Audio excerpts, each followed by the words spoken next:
Good evening, everyone.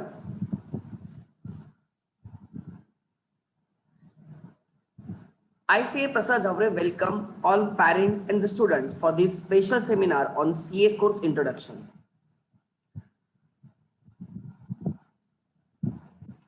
Generally, we take such seminars on offline basis, that is face-to-face basis, but due to some unavoidable reasons, unforeseeable reasons, we are forced to take such seminar on Zoom platform.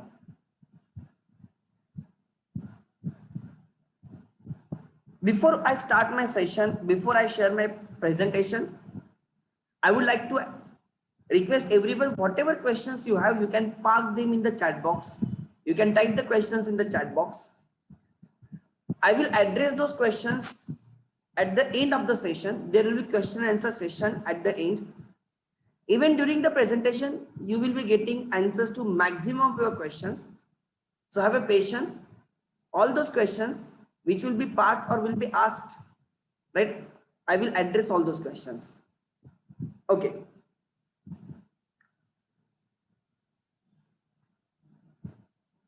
Before I share my presentation, I would like to go through some figures. Basically, I have taken those figures as on 31st December 2020 because the data is available till 31st December 2020.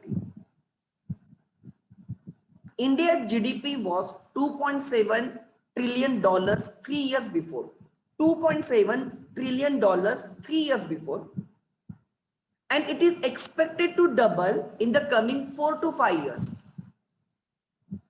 We as India is heading towards, I will be combining both Hindi and English, so don't worry. Right, I will be combining. So I will make that sure because there are some parents who like jinko Hindi ki zarurat hogi, so I will combine both, don't worry. So we will be heading towards $5 trillion economy in coming 4 to 5 years. As national income increases, as GDP increases, as the country or economy grows, the benefits of it accrues to every sector of the economy, every section of the society, every business, every individual. Economy grow होने के फायदे सबको मिलते हैं, try to understand, चाहे वो business हो या हम लोगों जैसे इंडिविजुअल्स हो. And therefore, try to understand, the benefits will come in terms of like increasing your income, per capita income. And as the per capita income increases, there will be more requirement of the persons who are expert in the M vitamin. M vitamin means money vitamin. Try to understand. As India is heading towards $5 trillion economy, as the national income will be increasing, GDP will be increasing, per capita income will be increasing, many businesses, many individuals will come under the purview of taxation in coming future. Government is making laws more and more stringent, more and more strict. Government is trying to remove the loopholes in the taxation system. They are linking everything through the advanced technologies like Aadhaar card के through या PAN card के through, everything is getting linked.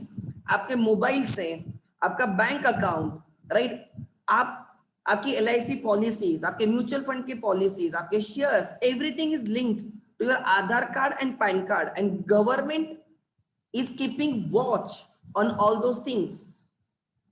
And obviously, जब ये चीजें हो रही है, the persons who advise the financial, like in a financial matters, जो financial literacy generate करते हैं, right, they are the chartered accountants basically, and the demand for, right, chartered accountants will increase. मैंने बोला benefit accrues to everyone. Economy grow होने की, like India is a developing economy and obviously there is a huge scope for the India. तो उसके benefit sub section को मिलेंगे, सब sector को मिलेंगे। उनमें से the one of the major sector जिसको या सेक्शन आप जिसको बोल सकते हो सबसे ज्यादा बेनिफिट्स होंगे वो चार्टर्ड अकाउंटेंट्स होंगे। I will put some figures for your information. Like India's population is around 138 crores. 138 crores. Try to understand. Right, as on 31st December 2020, around 12 lakhs companies have been registered so far. 12 lakhs companies. आप देख रहे हो कि daily basis पे IPOs announce होते हैं, initial public offerings, companies get listed etcetera. India में around 12 lakhs companies registered है। Then around 1.14 crores GST taxpayers are on monthly basis. 1.14 crores, right? Entities या individuals file GST returns on monthly basis. मैं आपको बोल रहा हूं 138 crores के population में से 1.14 crores इंडिविजुअल्स GST taxpayers है। Then around 3.75 crore individual taxpayers, 3.75 crores, just 3% of the entire population. 138 crore में से 3.75 crores individual income taxpayers have filed their income tax return on 31st December 2020. मतलब 3% of the entire population today is filing income tax return. जैसे economy grow होगी, per capita income increase होगी, government is making laws more and more strict, stringent, हर चीज connect हो रही है, interlinked हो रही है, तो obviously this number will grow substantially. So ये जो नंबर है ना 1.75 crores GST tax payers, 3.75 crores income tax payers, 12 lakhs companies, and there are many sole proprietorships and the partnership firms, right, in India. ये number many folds में increase होगा, like बहुत ज्यादा increase होगा। एंड फॉर राइट इसका benefit CA fraternity को सबसे ज्यादा होगा, because they serve, they provide services to these people, these entities. So आप देख सकते हो स्कोप क्या होने वाला है। 1949 में ICI, institute of chartered accounts of India, the governing body of the CA profession, which is under Parliament of India. Parliament of India has given authority, the powers to the chartered accountants. Try to understand. So, जो ICI है, Institute of Chartered Accountants of India, New Delhi, was established in the year 1949. Since 1949 till the date, आज के तारीख तक, 1949 से आज के तारीख तक, there have been 3 lakhs chartered accountants. अगर आप नंबर देखते हो, पान इंडिया की बात कर रहा हूं मैं, पूरे इंडिया की बात कर रहा हूं, only 3 lakh chartered accountants have been passed. उनमें से आज कोई एक्टिव भी नहीं होंगे, they may not be in practice, because कोई लोगों की डेथ भी होगी। 1949 की बात कर रहा हूं मैं, तब से आज की बात कर रहा हूं, कोई लोग प्रैक्टिस नहीं कर रहे होंगे। So effective number won't be like more than 2,50,000। मैं फिर भी बोल रहा हूं 3 लाख चार्टर्ड अकाउंटेंट्स अभी तक पास आउट हुए हैं since independence। मतलब आप देख सकते हो जब इकोनॉमी अब लाइक 2.7 ट्रिलियन यूएस डॉलर्स है, एंड जब ये डबल हो जाएगी, 5 ट्रिलियन यूएस डॉलर की इकोनॉमी हो जाएगी, तो demand of the chartered accountants will also grow. आज ही इतनी डिमांड है, even during this pandemic, right. I would like to tell you there are many messages from the companies who are asking कि हमें fresher chartered accountants, experience chartered accountant चाहिए। मतलब अब भी लोगों के जॉब जा रहे हैं। आपको आपके रिलेटिव्स में, आपके पहचान में भी ऐसी चीजें रहेंगी कि जो लोग 50% सैलरी पे काम कर रहे हैं, राइट। बहुत लोगों के जॉब चले गए। अनएम्प्लॉयबिलिटी और unemployment is a big issue for the India. But इतने बुरे दिनों में भी चार्टर्ड अकाउंटेंट के प्लेसमेंट हो रहे हैं, उनके एग्जाम्स टाइमली बेसिस पे हो रही है, उनके रिजल्ट्स टाइमली बेसिस पे लग रहे हैं, एंड उनके आईसीआई ही प्लेसमेंट करती है। आप प्राइवेट प्लेसमेंट आप तो खुद डायरेक्टली कंपनीज में अप्लाई कर सकते हो, आईसीआई भी उनकी प्लेसमेंट करती है, the institute. And the average salary offered in Pune is almost 8 lakhs, minimum 8 lakhs पर annum, मैं मिनिमम बोल रहा हूँ, मिनिमम पुणे जैसे सिटी में। If you move to Bombay, Bangalore, Hyderabad, Delhi, accordingly packages change, packages increase होता है। मैं पुणे की बात कर रहा हूँ बिकॉज अभी मैं पुणे से बात कर रहा हूँ, तो मैं आपको पुणे की बात कर रहा हूँ। मिनिमम 8 lakhs पैकेज है during this pandemic as well. और मैंने अभी तक एक भी स्टोरी ऐसी नहीं सुनी कि किसी चार्टर्ड अकाउंटेंट का ड्यूरिंग दिस पैंडेमिक जॉब गया है या उसका कोई लाइक राइट उसको निकाल दिया गया है। आई हैव नॉट हर्ड, मैं झूठ नहीं बोल रहा, आप चाहे तो किसी न्यूज में दिखाओ कि सर ऐसे हुआ है। You won't find any single like scenario और कोई केस भी, बिकॉज पहले ही चार्टर्ड अकाउंटेंट्स इतने कम है। There is a huge demand for the chartered accountants. Businesses are growing, they want new ways of growing their businesses. The way business is done is changing, and उसके लिए एक solution है chartered accountants. तो उनकी demand कभी कम नहीं होगी। आने वाले 3 to 4 decades will be of the chartered accountants, because India will be heading towards 5 trillion economy।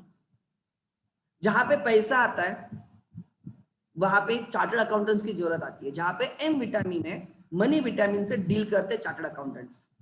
I normally say chartered accountants are like business solution provider. They are like financial doctor, they are financial engineer, they are financial architect, they are overall business solution provider. Business के related, किसी के personal finance के related जो भी decision लेनी है, वो decision के लिए चार्टर्ड अकाउंटेंट्स की जरूरत होती है। जैसे कंसेप्ट है फैमिली डॉक्टर, हर फैमिली के लिए उनके कोई डॉक्टर्स होते हैं स्पेसिफिक। सिमिलरली आजकल एक कंसेप्ट डेवलप हो रही है, हर फैमिली के खुद के चार्टर्ड अकाउंटेंट होता है, who looks after the finances of that family, the businesses and etc.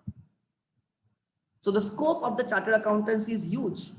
These figures that I discussed with you, maybe you won't remember, but मैं खाली आपको ये बोलना चाह रहा हूँ कि by giving some facts and figures, I can tell you there is a huge scope for the chartered accountants going ahead.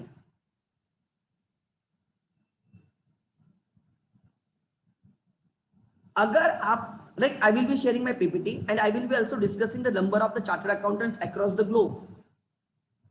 तो उसमें भी आपको समझ में आएगा कि there is a huge gap between the demand and the supply of the chartered accountants. Chartered accountants की जो डिमांड है और जो सप्लाई है, there is a huge gap between that. Demand is huge, but the supply is very less. And therefore, right, ये gap fill करने वाले आप लोग रहोगे। I am a chartered accountant, I have already been that category, but ये जो आने आप जो स्टूडेंट हो, you will be filling up that gap. So कोई भी जो आप प्रोफेशन देखते हो, राइट, वो प्रोफेशन का ब्राइट फ्यूचर होना सबसे पहले क्राइटेरिया होता है whenever we go for that,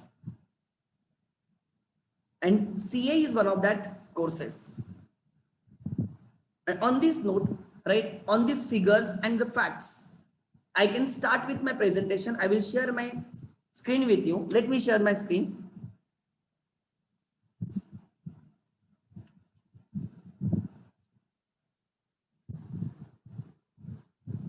Okay.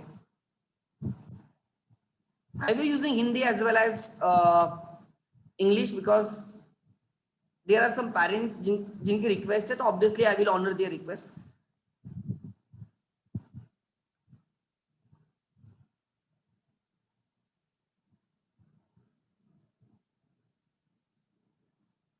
Yeah. What do you expect from any profession? Like आपने commerce choose किया, all the students who are attending this seminar, who right are the 11 students, they will be appearing their exams in maybe in the month of May or in the month of June, as the case may be. I don't understand. जब आप कोई profession choose करते हो तो profession से आपको क्या expectations होता है? लाइक आपने कोई भी एक प्रोफेशन लिया XYZ, तो वो आपको क्या चीजें वो देना चाहिए? अगर ये देखा जाए, what to expect from any profession, generally when you say career, तो करियर आपको क्या देना चाहिए? the first and foremost thing that everybody expect is the job security or job surety, कि अगर मैं वो डिग्री लेने के बाद, वो डिग्री मिलने के बाद, पास होने के बाद मुझे जॉब मिले, ये सबसे फोरमोस्ट डिमांड होती है, सबसे पहले एक्सपेक्टेशन होता है कि मुझे जॉब मिले. Job security is the first thing that pops up in our mind whenever we think about a career. The second thing, खाली जॉब से काम नहीं होता है, उस जॉब में हमें गुड सैलरी भी मिले, हैंडसम सैलरी, हैंडसम पैकेज मिले. समझ में आ रहा है? खाली job is not important, package is also important. So वो करियर से जो हमें डिग्री मिलने वाली है, जो हमें जॉब करने वाले, उसमें हमें अच्छी तनख्वाह, अच्छी सैलरी मिले. There should be various job options. What do you mean by job options? I mean, once you get the degree, you should be in position to work in different sectors.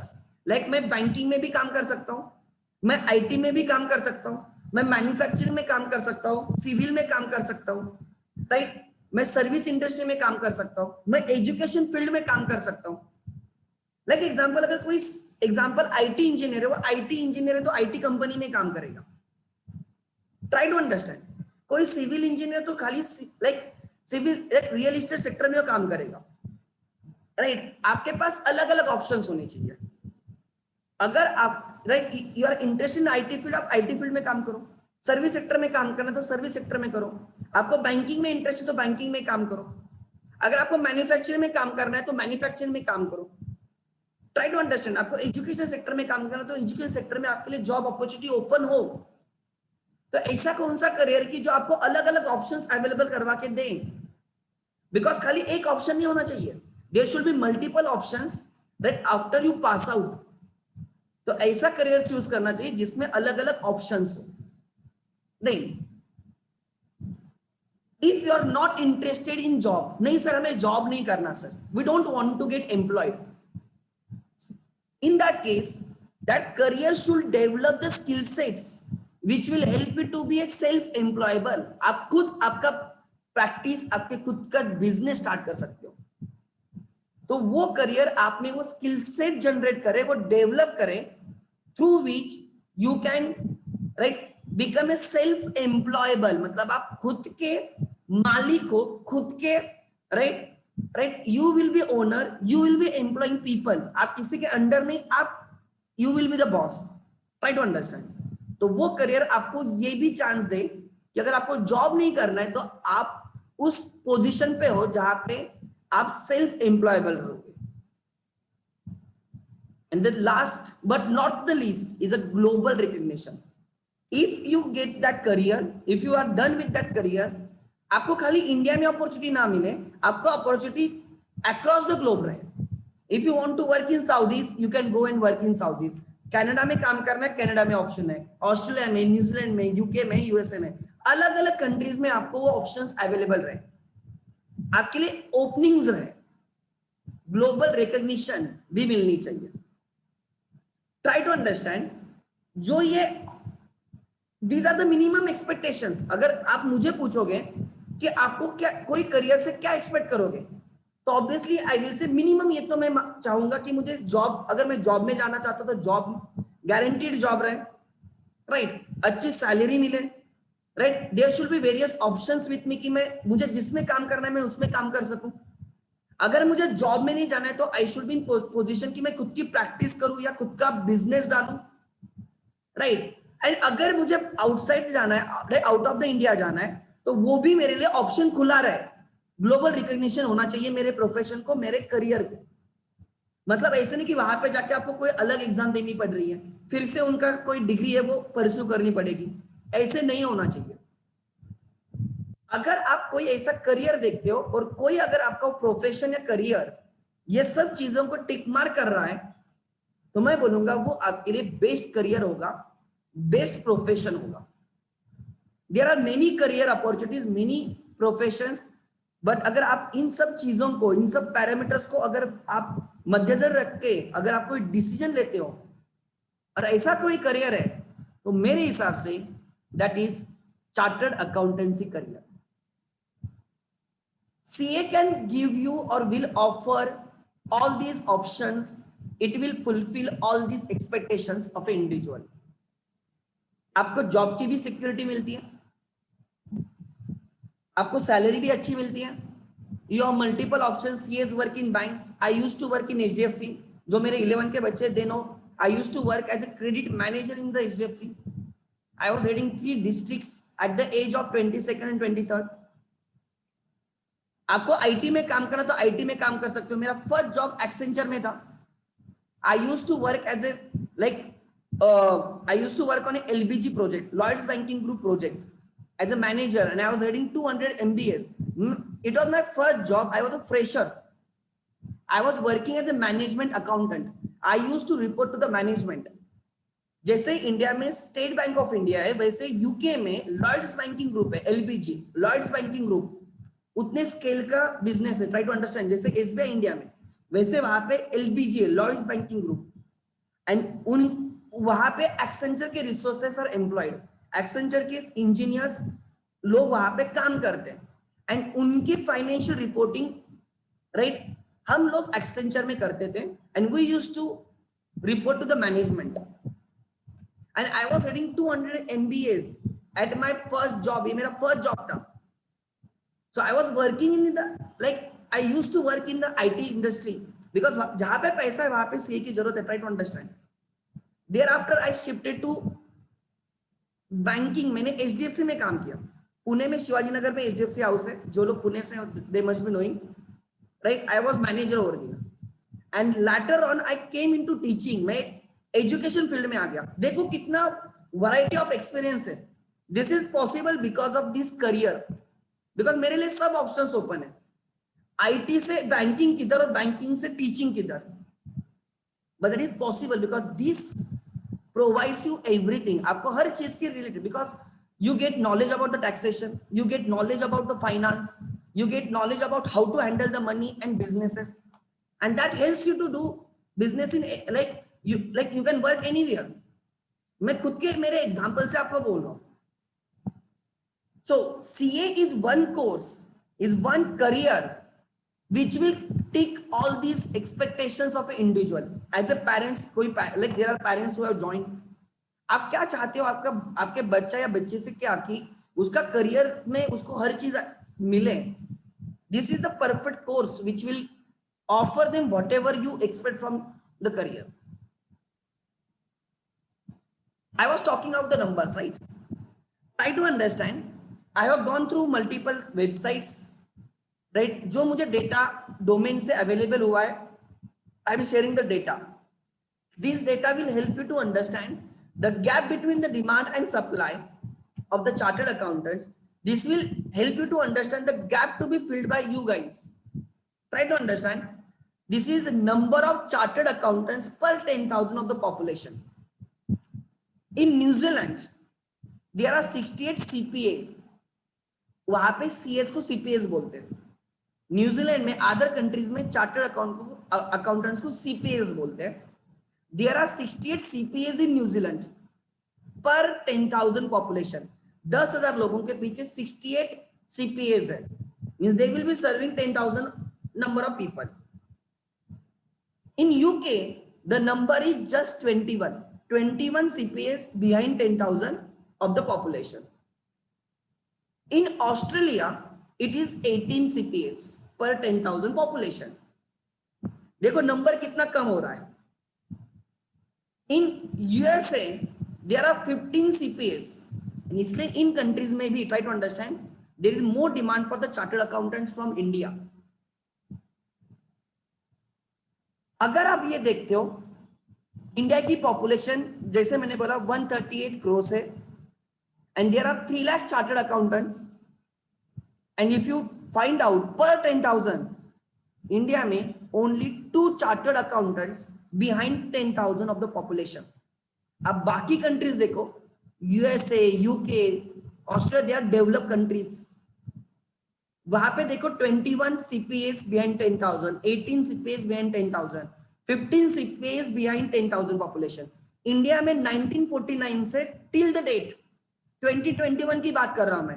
Only 2 chartered accountants behind 10,000 population. क्या scope है, क्या huge gap to be filled up है। 2 लोग हैं आज खाली 10,000 के पीछे। एंड द नंबर, राइट, जैसे मैंने बोला इकोनॉमी ग्रो होगी तो चार्टर्ड अकाउंटेंट की डिमांड और इंक्रीज होगी, सप्लाई बहुत कम है। ट्राई टू अंडरस्टैंड, वो कोई भी कमोडिटी ले लो जिसकी डिमांड ज्यादा और सप्लाई कम है, उसकी प्राइस भी ज्यादा होती है। It commands high value in the market. Similarly chartered accountants की डिमांड ह्यूज है, supply is very less, and therefore they command huge value in the market. And therefore मैंने बोला these figures will tell you the scope of the chartered accountants in India or the scope of the Indian chartered accountants across the globe. Then जैसे मैंने पहले बोला कि आप as a chartered, चलो sir आपने ये समझा कि सीएस का स्कोप बहुत है, राइट, इंडिया में स्पेसिफिकली चार्टर्ड अकाउंटेंट का स्कोप बहुत ज्यादा है, राइट, बट सर हम क्या करेंगे एज ए चार्टर्ड अकाउंटेंट, हम क्या करेंगे? लाइक हम बचपन से देखते हैं इंजीनियर्स क्या करते हैं, डॉक्टर्स क्या करते हैं एग्जाम्पल, बट हमें चार्टर्ड अकाउंट्स कितने देखने को मिलते हैं? बहुत कम। आई वॉज फॉर्चुनेट कि मेरे घर में ऑलरेडी चार्टर्ड अकाउंटेंट्स थे। I am a 23rd chartered accountant in my family. मैं 23rd चार्टर्ड अकाउंटेंट मेरे फैमिली में। सो आई वॉज फॉर्चुनेट, मैं देखता था ये लोग क्या काम करते हैं। But there are many students, right, जिनके घर में कोई कॉमर्स बैकग्राउंड का भी नहीं रहेगा, चार्टर्ड अकाउंटेंट तो बहुत दूर की बात है, या they have heard about the chartered accountancy course commerce के बारे में, and now they are attending this lecture। तो क्या चार्टर्ड अकाउंटेंट करते हैं, what they actually do, ये मैं आपको आपके साथ डिस्कस करूंगा, तो आपको थोड़ा एक ओवरऑल पिक्चर आ जाएगा कि क्या करते हैं। अगर आप मुझे बोलते हो, मेरी मम्मी को अगर आप मुझे पूछते हो, she only understand I am a chartered accountant, लेकिन एग्जैक्टली हम क्या करते हैं उनको नहीं पता। she is from like rural background से, 10th पास आउट है तब के टाइम की, उनको नहीं समझ में आता कि हम एग्जैक्टली क्या करते हैं। I still try to elaborate हर कि हम एक्चुअली ये काम करते हैं, हम ऑडिट करते हैं, ये करते हैं, बैंक्स में ये काम करते हैं वगैरह वगैरह। शी ओनली नोज कि आई डू समथिंग गुड जिससे मुझे रिस्पेक्ट मिलती है एज अ चार्टर्ड अकाउंटेंट। लोगों का मेरे तरफ देखने का नजरिया चेंज होता है। It is a noble profession, लोग रिस्पेक्ट देते हैं, and I make a good amount of money, उसको उतना समझ में आता है। But as a parent, as a student, right, I would like to understand actually हम क्या करते हैं। So right, what a chartered accountant can do, basically हम 3 चीजें करते हैं, एकदम शॉर्ट में अगर डिस्कस करना है। CS can be in practice, CS can be in practice, हम प्रैक्टिस में आ सकते हैं। CS can be in like service, हम यहाँ पे जॉब कर सकते हैं, हम खुद की प्रैक्टिस कर सकते हैं, खुद का लाइक हम कहाँ पे जॉब भी कर सकते हैं। Eight the same time CS can be into businesses, entrepreneurship. हमारे पास 3 ओवरऑल ऑप्शंस अवेलेबल है। हम खुद सीए की प्रैक्टिस कर सकते हैं। जनरली हमें यह पता होता है कि सीए मतलब उसका ऑफिस रहता है, उसके अंडर 4-5 आर्टिकल्स काम करते हैं, उसका स्टाफ रहता है, राइट, उनके पास क्लाइंट्स आते हैं, वो उनके इनकम टैक्स रिटर्न फाइल करते हैं वगैरह वगैरह। वो पिक्चर हर एक के मन में आता है, and that is valid picture, मतलब वो पिक्चर है CA in practice. At the same time, there are chartered accountants who are doing job with some companies, some firms, some chartered accountants. आप chartered accountant के पास भी job कर सकते हो. Try to understand. And there are some chartered accountants who do the businesses because they know about doing the businesses. उनको taxes, finance, सबकी चीजें में information होती है, तो खुद के business कर सकते हैं. All options are available. एक ही ऐसा कोर्स है ना जो आपको वैरायटी ऑफ ऑप्शन देता है, वो CA. So right, what is CA can do? CA in practice, try to understand. Chartered accountant in practice can do auditing and assurance services. हम अलग अलग काइंड्स के ऑडिट करते हैं, right. Statutory audit is required by income tax act, it is a compulsory audit. So एक minimum turnover के आगे जिनका लाइक एक मिनिमम अमाउंट के आगे जिनका टर्नओवर होता है, उनके लिए statutory audits is compulsory. Internal audits and certification work, like there are many certificates to be procured and to be submitted to various authorities while doing the businesses. उनका certification chartered accountants के through करना होता है। So statutory audits, internal audits and certification work, ये आपका main आ गया, मतलब आपका ब्रेड एंड बटर आ गया, हर चार्टर्ड अकाउंट ये करता है, audit. They also provide tax services, direct tax and indirect tax. Now you know GST is well known, everybody knows GST filing, GST computation, everything is done by the chartered accountants. So direct tax, that is income tax, and indirect tax, that is GST, right? इनके लिए एक ही person है जो authorised है काम करने के लिए, that is chartered accountants. They also provide financial services like project planning.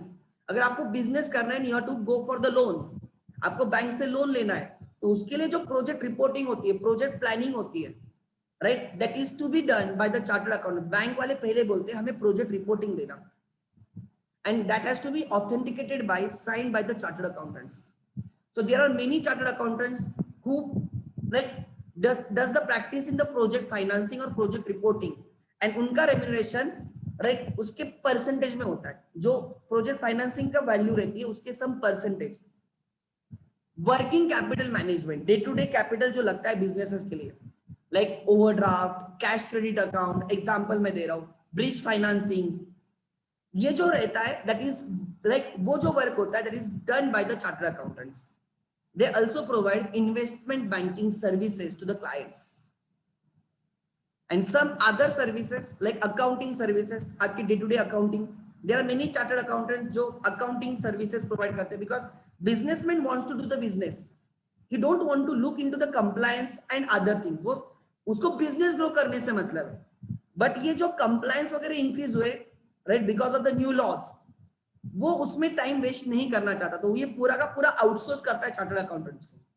Accounting services, business valuation services, financial reporting, and the cost accounting for the manufacturing businesses. So these are the services, some of the services. Scope बहुत बड़ा है, try to understand, right? हमने एक enlist किया, एक list बनाई है. This is exhaustive list, this is illustrative list, this is not complete list, this is just an example, right? These services are provided by the chartered accountants in practice. क्या हम खाली practice करते हैं क्या? नहीं. We can also be into service, मतलब हम job भी कर सकते हैं. Like as a chartered accountant, you can work as a executives at different positions like chief executive officer, chief finance officer, chief accountant और management accountant. जैसे मैंने मेरा एग्जांपल दिया था, during my tenure with the Accenture, I used to work as a management accountant. I used to report to the management. तो वैसे ही आप अलग अलग पोजीशन पे, एग्जीक्यूटिव पोजीशन पे जॉब कर सकते हो.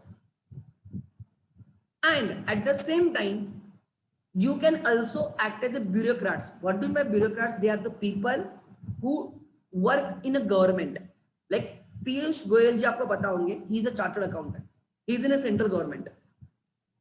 You can like act as a lecturer. I am a lecturer, I provide the coaching services, I am a chartered accountant.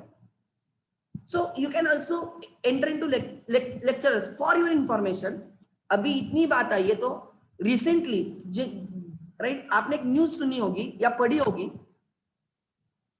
जो यूनिवर्सिटी है, university commission, they have accepted chartered accountant course or degree of a chartered accountant equivalent to post graduation degree. मतलब once you become chartered accountant, you will be treated as postgraduate as well, and therefore you can apply for all those examinations जहाँ पे post graduation की जरूरत है. Like example, doctorate, right? Example like NET SET, ये जो exams है right, जहां पे आपको पोस्ट ग्रेजुएशन कंपलसरी है. If you are a chartered accountant you can directly apply for those exam. Recently last month में UGC has accepted this, मतलब chartered accountants will be treated equivalent to postgraduate for these examinations. Try to understand क्या scope है. You can act as a consultant. There are many chartered accountants who are not on a payroll of the businesses, so उनके salaries पे नहीं रहते.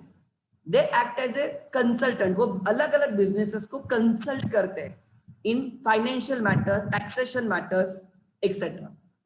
So as a, like, if you are not interested in the practice, right, you can enter into service sector.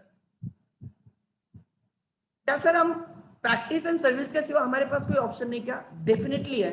You can start your own business.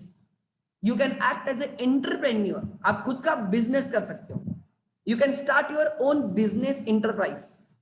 Like you can start with BPO और KPO business services. You can act as a director in the companies. Try to understand. Every company is required to have directors.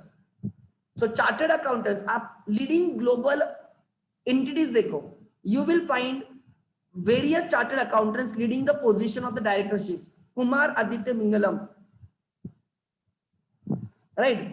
He is a chartered accountant. Try to understand. मैं example दे रहा हूं आप लोगों को. So chartered accountants can act as a managing director, finance director, or executive directors at a, right, various businesses. At the same time, you can also act as an arbitrator. Arbitrator मतलब क्या? मध्यस्थी, right? अगर जहां पे negotiations करने होते हैं, like business settlement करना होता है, वहां पे they can act as an arbitrator. Trustees and executors, death होने के बाद, right, जो property settle करनी होती है, that is done by the chartered accountants. They act as an executor for the deceased person. So these, some of the things will help you to understand the scope of the chartered accountants. आप किस में service कर सकते हो, आप किस में business कर सकते हो, आप कहाँ पे जॉब कर सकते हो, like that. These are some of the examples. There are many friends of mine who are doing businesses like agriculture, tourism. There are my two friends, right, जो, right, प्रोजेक्ट फाइनेंसिंग में बहुत अच्छे से काम कर रहे हैं, मेरे ही बैच के. There is one senior chartered accountant who own hospital in the Chennai. Pune से ये he owns hospital in the Chennai. आप बोलोगे सर वो कैसे, वो तो डॉक्टर नहीं है, but he knows how to handle the finances. He knows how, right, taxation, everything. उसने डॉक्टर्स की टीम अपॉइंट की है and he owns hospital.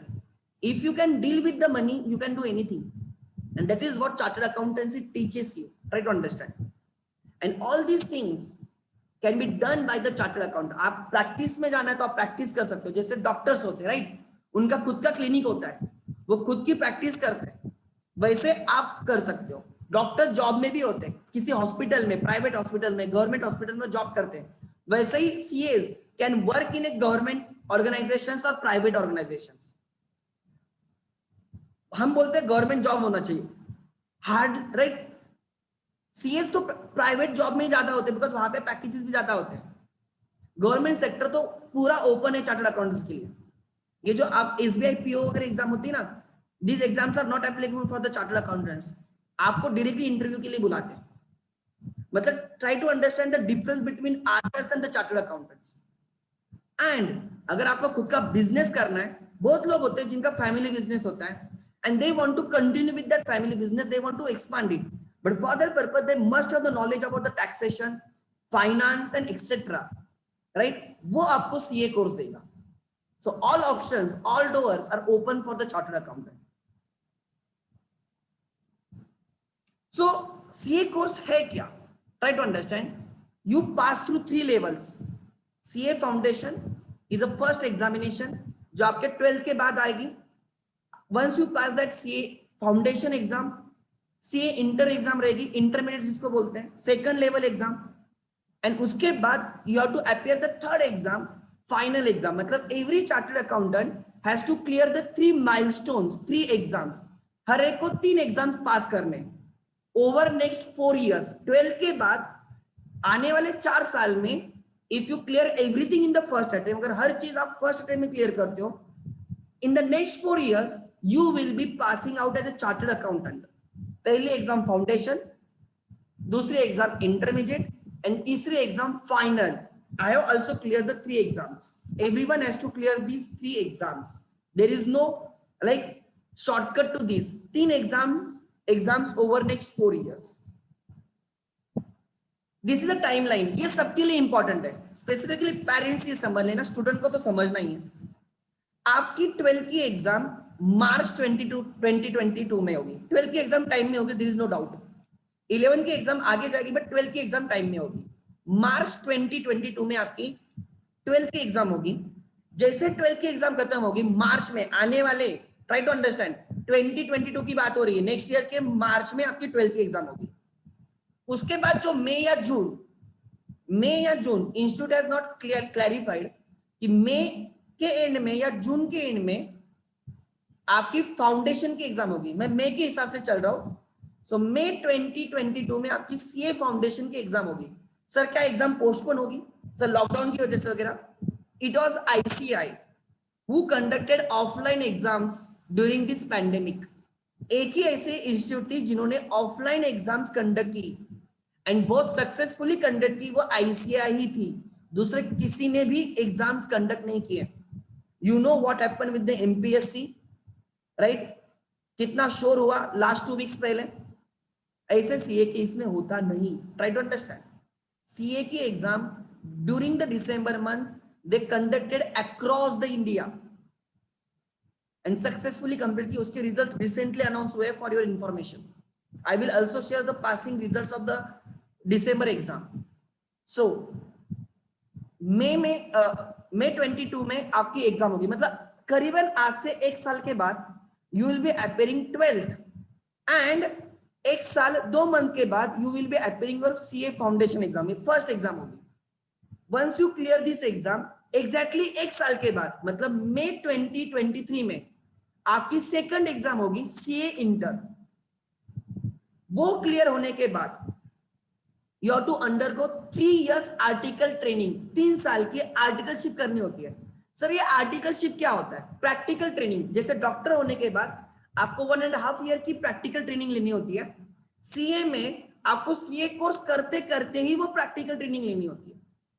मतलब 12 के बाद आप फाउंडेशन दोगे, एग्जैक्टली 1 साल के बाद मतलब एफवाई के एंड में, एफवाई बीकॉम के एंड में आप सीए इंटर दोगे and then during your second year of BCom, third year of BCom and the first year of MCom, अगर उस लैंग्वेज में मैं बोलूंगा तो जल्दी समझ में आएगा, right? You will B undergoing the articleship.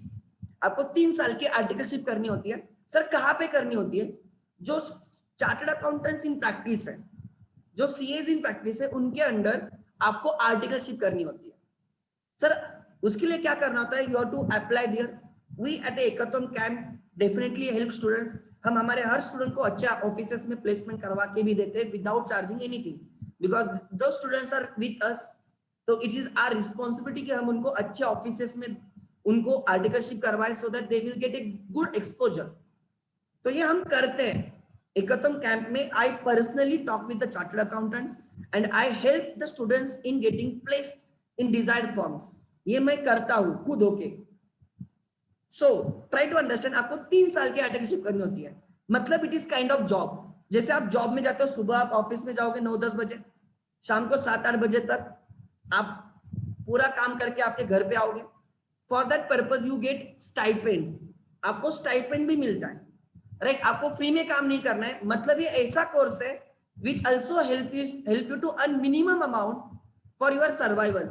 At least आपका मेस का, जो पुणे से नहीं बच्चे जो बाहर से बच्चे आते हैं उनका मेस का तो हो जाता है, उनका हॉस्टल का मंथली हो जाता है, एटलीस्ट उतना तो वो कमाते हैं ड्यूरिंग आर्टिकलशिप।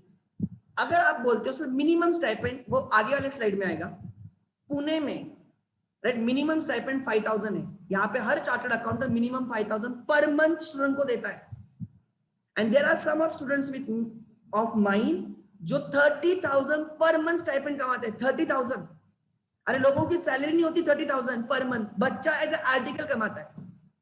रिसेंटली हमने लाइक आर्टिकलशिप के लिए कमिंस में स्टूडेंट्स को प्लेस किया है। लास्ट ईयर इंडस्ट्रियल ट्रेनिंग होती है, यू कैन ऑप्ट फॉर, वहां पे स्टाइपेंड 60,000 पर मंथ है स्टूडेंट्स को। ट्राई टू अंडरस्टैंड, मतलब stipend 60,000 per month, 30,000 per month. Pune में तो कोई भी मिनिमम 5,000 पर मंथ देता है, मिनिमम बोल रहा हूं। You start earning while doing your CA course. मतलब जो आपकी रिकरिंग कॉस्ट है ना, डे टू डे कॉस्ट, वो आप वहां से निकाल सकते हो। ये पेरेंट्स पे भी बाद में बर्डन कम हो जाता है। You start earning your own pocket money.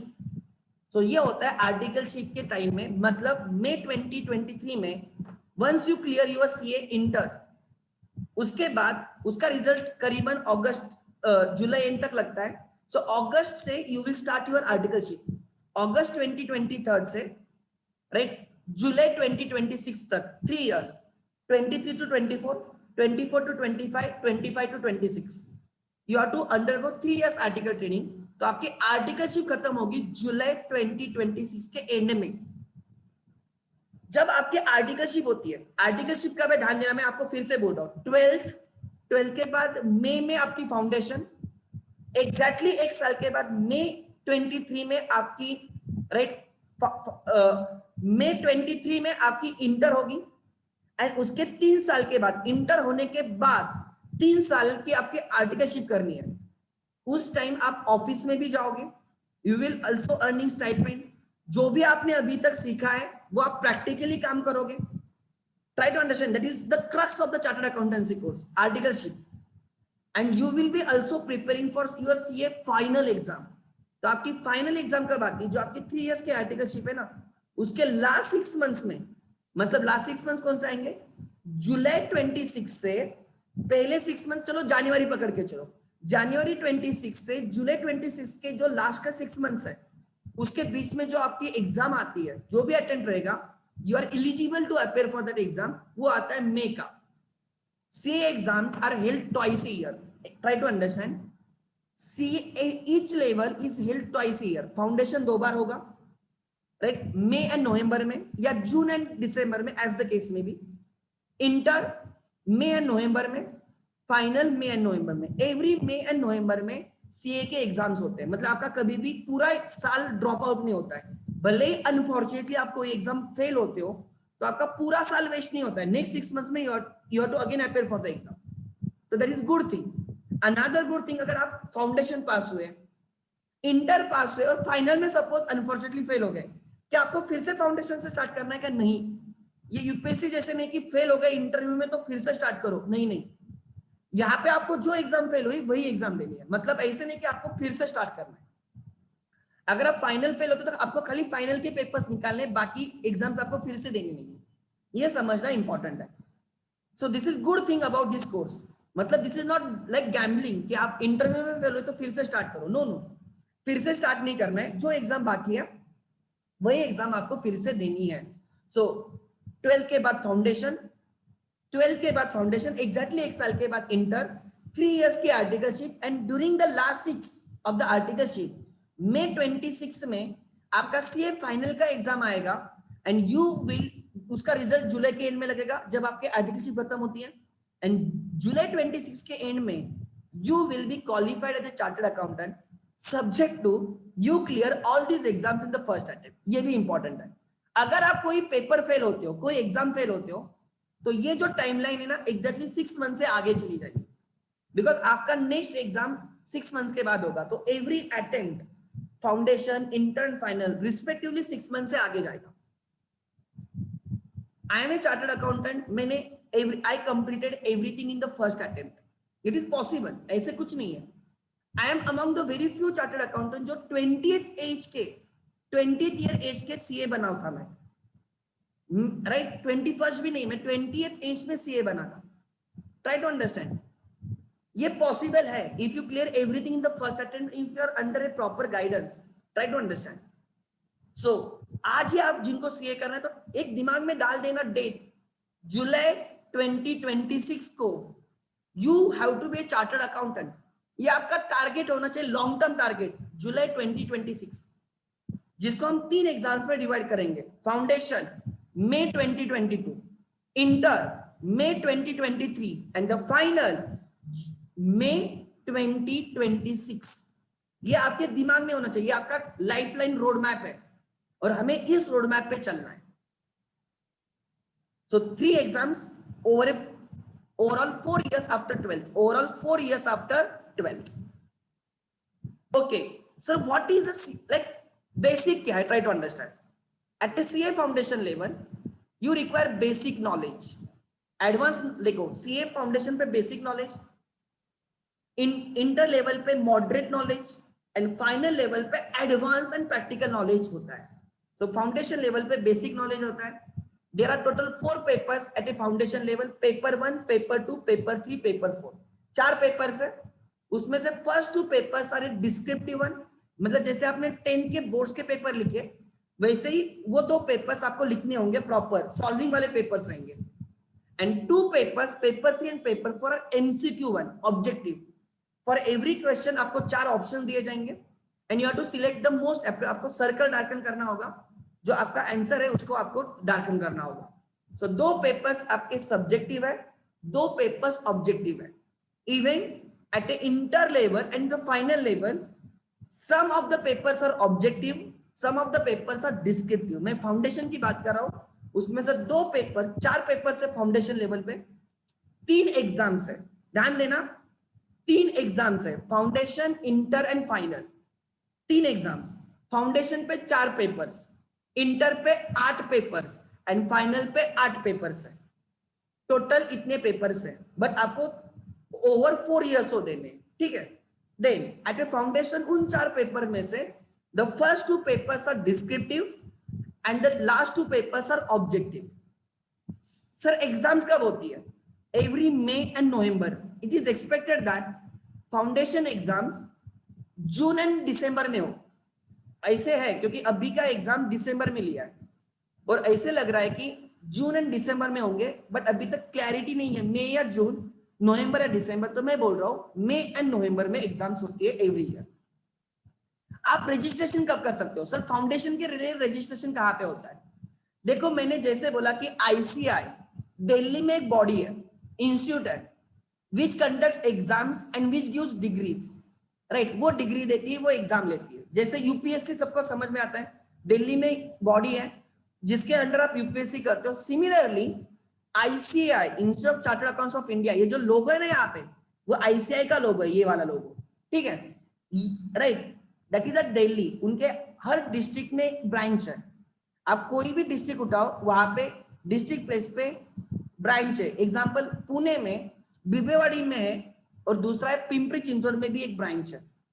आप कोई भी डिस्ट्रिक्ट उठाओ, नगर हो, बीड हो, सातारा हो, सांगली हो, राइट, हर जगह पे आपको उनका ब्रांच रहेगा इंस्टीट्यूट का.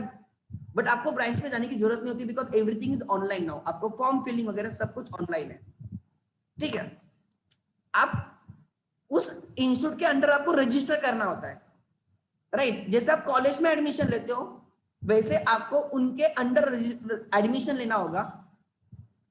वो एडमिशन आप 10th के बाद ले सकते हो.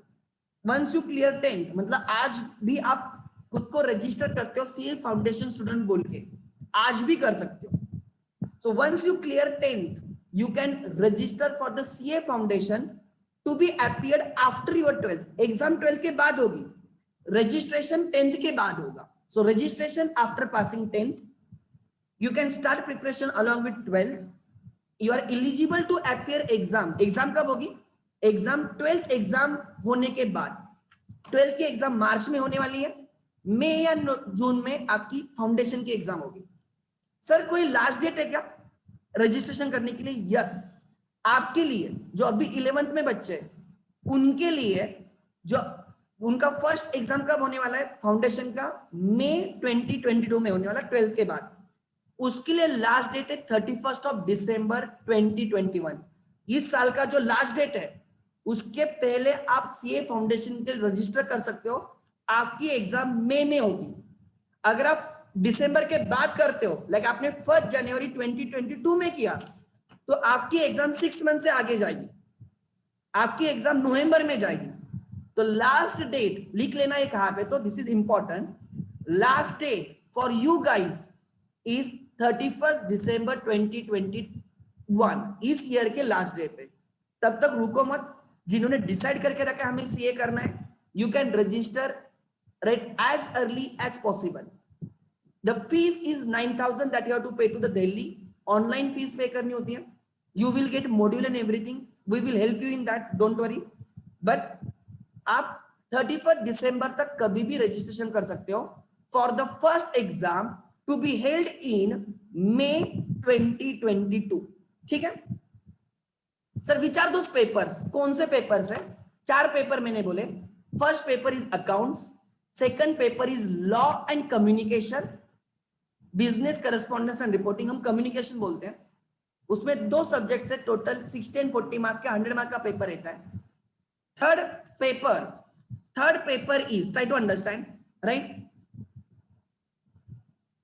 Third paper is business mathematics, logical reasoning and statistics. 40-20-40 मिला के 100 मार्क्स का है। And the fourth paper is economics and BCK, commercial awareness, commercial knowledge, 60 and 40। First paper accounts, second paper is law and communication, third paper is mathematics, logical reasoning and statistics, तीनों मिला के 100 marks. जिनका maths नहीं 11-12 में, they are not worry to, like they are not required to worry. Reason is very simple. Mathematics खाली 40 mark का है, उसमें भी डेरिवेटिव्स, इंटीग्रेशन, ये चैप्टर्स नहीं है, एकदम प्लेन मैथमेटिक्स है, बिजनेस मैथमेटिक्स है, इंटरेस्ट कैलकुलेशन वगैरह, एन्युटी वगैरह, राइट। लॉजिकल रीजनिंग, बुद्धिमत्ता 20 मार्क्स का, everyone can attempt that, and statistics 40 marks का है, which is scoring. Try to understand, even if you are non-math students, you can pursue chartered accountancy, there is no problem, because अगर आप देखते हो pure maths 40 marks का है, 60 marks के even non math students can easily attempt, there is no problem at all. So total 4 papers, right, of 100 marks each, 4 paper 100 marks के, total 400 mark की exam. उसमें से जो फर्स्ट 2 पेपर्स है, accounts and law, right, वो descriptive है, and paper 3 and paper 4 mathematics, statistics का paper 3 and economics का पेपर नंबर 4 वो ऑब्जेक्टिव टाइप पेपर है। इसमें से paper 1 is taken by me, chartered accountant CA Prasad Zaware. Paper 2 law is taken by Abhishek Jhaware sir along with Kajal Dameja, she is a company secretary and she is a LLB, so she along with Abhishek sir takes paper number 2, Abhishek Ghavre sir. Paper number 3 is taken by Professor Mayuri Chede, जो 11th में बच्चे, they knows, right, right, she is a COP, College of Engineering pass out, she is a engineering student, MTech किया है उन्होंने, so purely mathematics background के teacher will be teaching you mathematics, logical reasoning and statistics.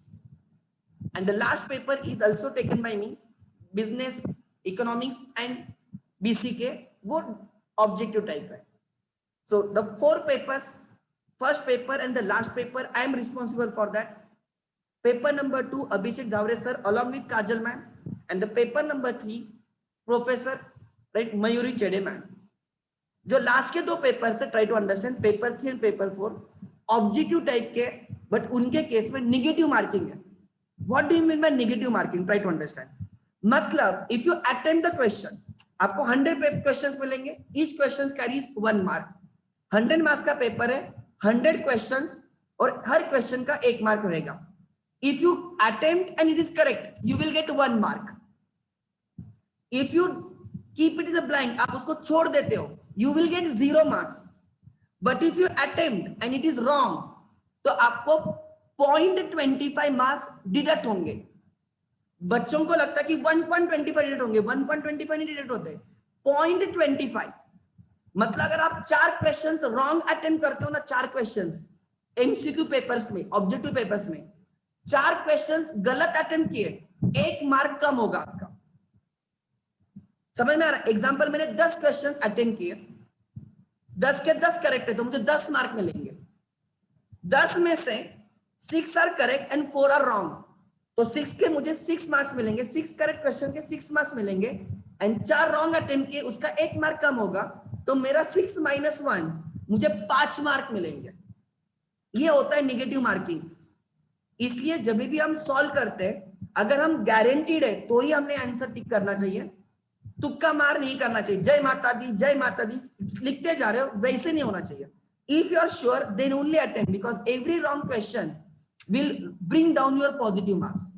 So negative marking है, and therefore this exams is not that much easy, उतनी भी easy नहीं जितना लोगों को लगता है। डिफिकल्ट तो नहीं है, बट easy भी नहीं है। Try to understand. Now आगे ध्यान देना।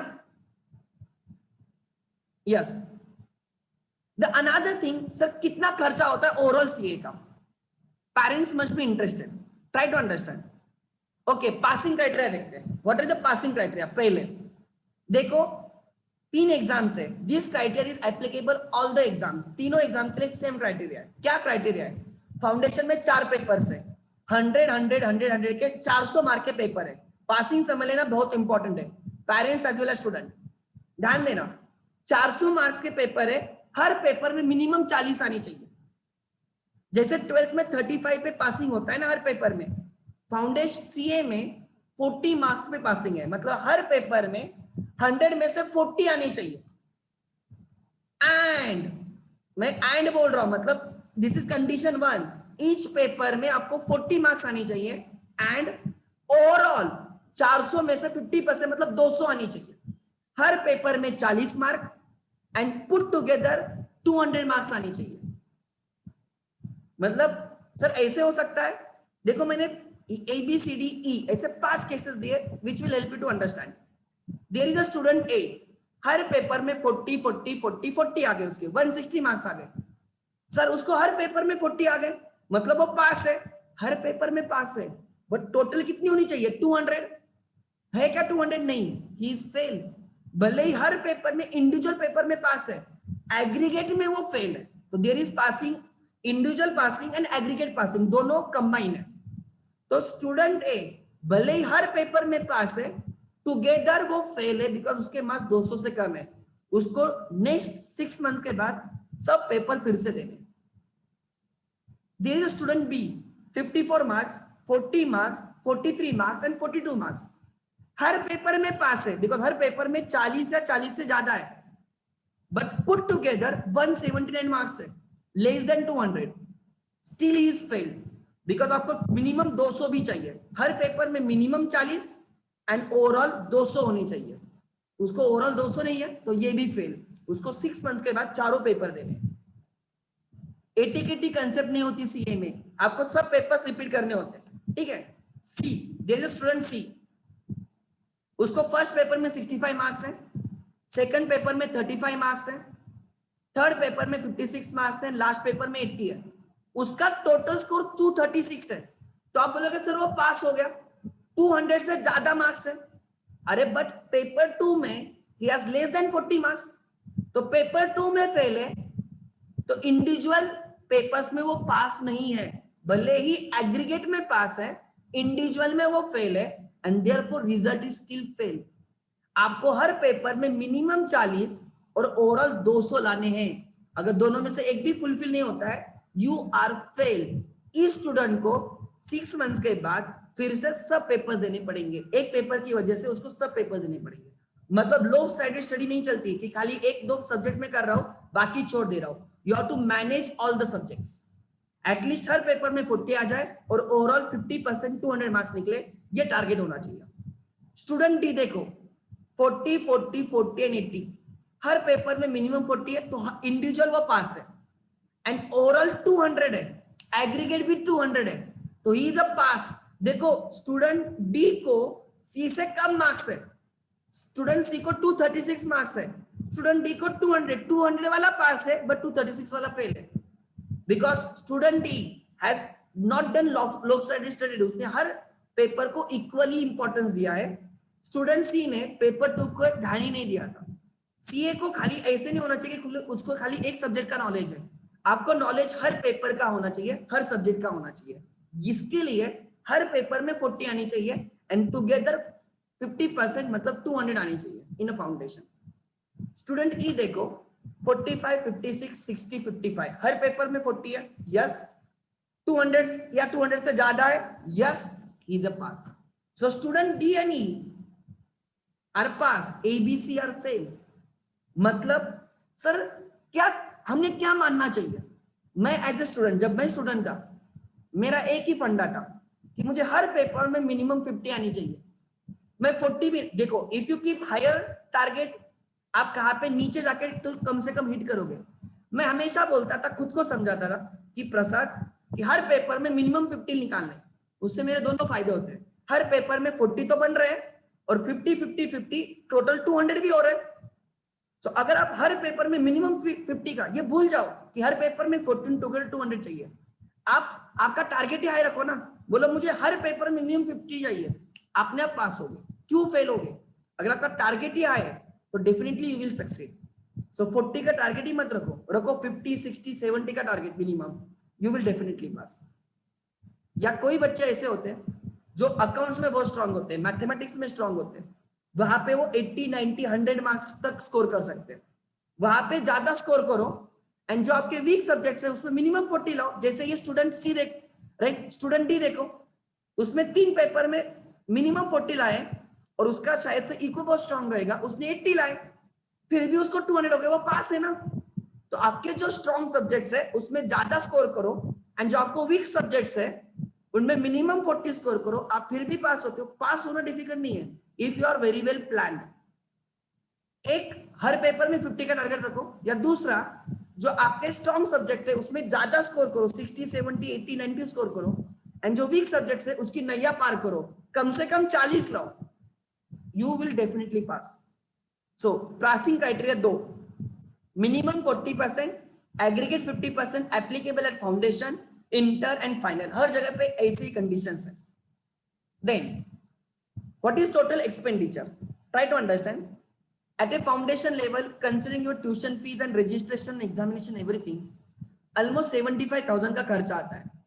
At a inter, 1,45,000 का खर्चा आता है, total everything, course, tuition fees etcetera etcetera सब पकड़ के, इंस्टीट्यूट के खर्चे भी पकड़ के, इंस्टीट्यूट के भी, क्लासेस के भी और इंस्टीट्यूट के भी, 1,45,000 तक। एंड फाइनल 1,30,000 तक खर्चा होता है। टोटल खर्चा over 4 years is 3,50,000। Try to understand. बाकी अगर आप कोई कोर्सेज देखते हो उनका साल का खर्चा 1.5-2 लाख होता है, यहाँ पे 4 साल का total expenditure is 3,50,000। And in the last year आप जो 3 years की आर्टिकलशिप करते हो उसमें मिनिमम, मैं ये मिनिमम बोल रहा हूं, यू विल अर्न 1,44,000 का स्टाइपेंड।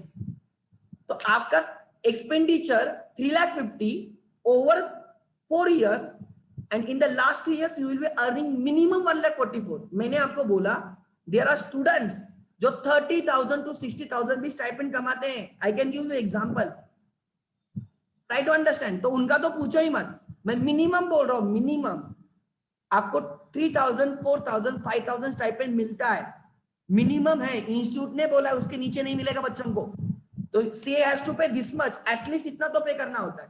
1,44,000 का स्टाइपेंड पकड़ के चलो। Your net expenditure is 2,06,000 divided by 4 years after 12th, divided by 4 years, आपका पर ईयर आएगा 51,500, and your per month expenditure is around 4,300।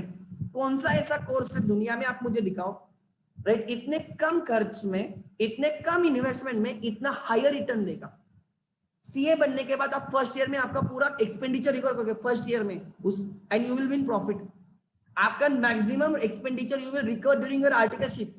अगर आप अच्छे फॉर्म में लगते हो, अच्छे से प्रैक्टिस करते हो, अच्छे से स्किल डेवलप करते हो, अच्छे मार्क्स लाते हो, कम अटेम्प्ट में पास होते हो, आपको अच्छी फॉर्म मिलेगी आर्टिकलशिप में, एंड उसमें आप आपके खर्चे निकालोगे। देयर आर माय स्टूडेंट्स कि जिन्होंने उनका खर्चा आर्टिकलशिप में निकाल दिया है, वो उनके पेरेंट्स पे डिपेंड नहीं है, on their stipend they are managing everything, चाहे वो हॉस्टल को या लोकलाइट हो। This is possible only in one course, that is CA course. So parents के लिए you have to make provision of 50,000 per annum for your child. 50,000 per annum, just 50,000. Then these are the results. ये misconception है. Try to understand. There is a misconception कि sir result बहुत difficult होते हैं. No. देखो ये foundation के result है, I have taken from the website। मैंने इस सेशन के पहले अपडेट किया ये स्लाइड। फर्स्ट एग्जाम फाउंडेशन की हुई थी मई 18 में, फर्स्ट कॉलम इज मई 18, तब रिजल्ट था 19.24%। फिर एग्जाम हुई नवंबर 18 में, सेकंड जो कॉलम है, सेकंड जो बार है, 44% रिजल्ट था तब फाउंडेशन का। फिर मई 19 में 18% हो गया, फिर नवंबर 19 में, राइट, वो 35% रिजल्ट है। एंड मई 20 की एग्जाम बिकॉज ऑफ लॉकडाउन वो कैंसिल हो गई, और वो एग्जाम नवंबर में हो गई, नवंबर 20 का रिजल्ट 35% है। कोई मुझे बोल सकता है कि सर मई के एग्जाम्स, मई के रिजल्ट्स 19 to 18% है, बट नवंबर के एग्जाम ऑलमोस्ट 44%, 35% है, ऐसे क्यों? रीजन बोलता हूं, जो फर्स्ट अटेम्प्ट देते ना, फर्स्ट टाइम एग्जाम देते हैं, मतलब 12th के बाद, पहले नवंबर में एग्जाम होती थी, पहले 12th के बाद नवंबर में एग्जाम होती थी, तो वो सब फर्स्ट फ्रेशर्स होते थे बच्चे, तो वहां पे पासिंग परसेंट ज्यादा होता है, बिकॉज वो इंटेलेक्चुअल बच्चे होते हैं, वो जल्दी पास होते हैं, फर्स्ट अटेम्प्ट में निकलते हैं। और ये जो मई वाले होते हैं ना, वो ड्रॉप आउट वाले होते हैं, तो वहां पे रिजल्ट अपने आप कम होता है। तो आपके टाइम ये जो 35% रिजल्ट है ना, वो मई में दिखेगा आपको, बिकॉज आप फ्रेशर्स रहोगे, उसमें मैक्सिमम बच्चे अपियर करते हैं, राइट? उसमें फ्रेश टैलेंट होता है, वो जल्दी पास आउट होते हैं, तो वही है, इसलिए आपको नवंबर में ज्यादा रिजल्ट दिखेंगे, आगे से आपके बैच से मई में वो ज्यादा रिजल्ट दिखेंगे। सो ऑलमोस्ट देखो, मिनिमम 35% पासिंग रिजल्ट है सीए फाउंडेशन पे, इंटर पे वो 30% है, एंड फाइनल पे वो 25% है। वैसे भी number of students gate decrease, 100 बच्चों ने अगर फाउंडेशन दिया, उसमें से 35 बच्चे पास होंगे, बाद में उस 35 में से 30% पास होंगे, तो देखो, और फिर 25% पास होंगे। ओवरऑल अगर आप देखते हो जो फर्स्ट अटेम्प्ट में निकलता है, देखो रिजल्ट्स ग्रुप वाइज आते हैं, जो रिजल्ट्स डिक्लेयर होते हैं ना, वो दोनों ग्रुप के होते हैं, इसलिए रिजल्ट्स कम दिखते हैं, बट आप ग्रुप वाइज भी एग्जाम दे सकते हो। लाइक इंटर में 8 पेपर्स है, 4 पेपर अभी, 4 पेपर 6 मंथ्स के बाद, फाइनल में भी 4 पेपर अभी, 4 पेपर फाइनल के बाद। वैसे तो बहुत बच्चे पास होते हैं, उसका रिजल्ट कहाँ पे आता नहीं, जो 6 मंथ्स में एग्जाम देते हैं उनके रिजल्ट अनाउंस नहीं होते, या ग्रुप वाइज रिजल्ट्स पता नहीं चलते। जो बच्चे जिन्होंने साइमल्टेनियसली दोनों ग्रुप्स दिए हैं, उनके रिजल्ट्स पता चलते हैं, वो 25 to 30% है इंटर एंड फाइनल लेवल पे। इंटर पे 30%, फाइनल पे 25%, इट्स टू गुड रिजल्ट, इतना पूरा नहीं। लोगों को लगता है 2-3% रिजल्ट है, वो मिसकंसेप्शन है, वो लाइक इट इज लाइक लोगों ने कुछ तो भर दिया है कि सीए बहुत डिफिकल्ट है, 2-3% रिजल्ट लगता है, result is almost 35%, it is good result, try to understand. नहीं, ये सब था सीए कोर्स के बारे में। What is about Ekatvam academy, right? Ekatvam is word, right? It is a beautiful Sanskrit word which means unity and oneness, right? With divine consciousness. Ekatvam as oneness, it depicts religion, traditions, and cultures, right? It is a realization that we are woven together through our consciousness and hearts. It is formed with a combination of the best faculties for the commerce and the professional courses, having rich experience at Ekatvam camp. C. Abhishek Zavre, C. A. Prasad Zavre, that is myself, Professor Mayuri Chede and Professor Kajal Damecha are the co-founders of the Ekatvam camp. They, right, 4 faculties में से 2 faculties are chartered accountants, 2 faculties उनके subject के expert है. Professor Mayuri Chede is an engineer by her profession. She is an M.Tech from College of Engineering Pune. जिनको पता है COP का status क्या है तो उनको जल्दी समझ में आएगा. Professor Kajal Dhameja is a company secretary by profession. She is a LLB by profession, lawyer by profession. So all faculties are expert in their fields. Try to understand. Then next, at Ekatvam camp, we offer these things: experience of teachers, quality in everything what we do, regular periodical test. 11th में number of tests are less, but 12th में, like अभी आप मुझे 12th की बात करोगे, I have conducted, मेरी अभी second revision खत्म होने पे 12th की second revision along with test series and everything. 12th की second revision, because 12th हम अप्रैल में start करते हैं, तो we have sufficient time. 11th अगस्त में start हुआ था, इस बार बहुत लेट स्टार्ट हुआ था. You are witness. इसमें से कोई बच्चे जो मेरे साथ 11th में, they know the way teaching and everything. Foundation पे almost we take 30 to 35 test, 30 to 35 test होते हैं हमारे वीकली मिनिमम फाउंडेशन पे. Use of technology, like you can witness, Zoom के थ्रू हमारे सब लेक्चर्स होते हैं. ये जो रिकॉर्डिंग से हम बच्चों को अवेलेबल करवा के देते हैं, हमारे नोटिंग सब बच्चों को अवेलेबल करवा के देते हैं. They can watch our lectures n number of times. Live lectures लेते हैं हम लोग. Faculty always available for doubt solving. Students can ping us on WhatsApp, Instagram. Hackathon camp पे ये best है because these faculties are young faculties, energetic faculties. ये बच्चों के कॉल इवन और आवर्स पे भी लेते हैं. There are students जो मुझे रात को 12 बजे 1 बजे कॉल करके डाउट पूछते हैं and I do attend their calls. 11 पे इतना नहीं दिखेगा but 12th and foundation level पे बच्चे जब रात में पढ़ाई करते हैं तो वी नो कि वो रात में पढ़ाई करे तो उसके डाउट्स वहां पे सॉल्व होने चाहिए. अगर कोई मुझे पिंग करता है I do address, even madam also address. Ladies है इसलिए कंस्टेंट नहीं रखा हमने. Teachers do address the queries.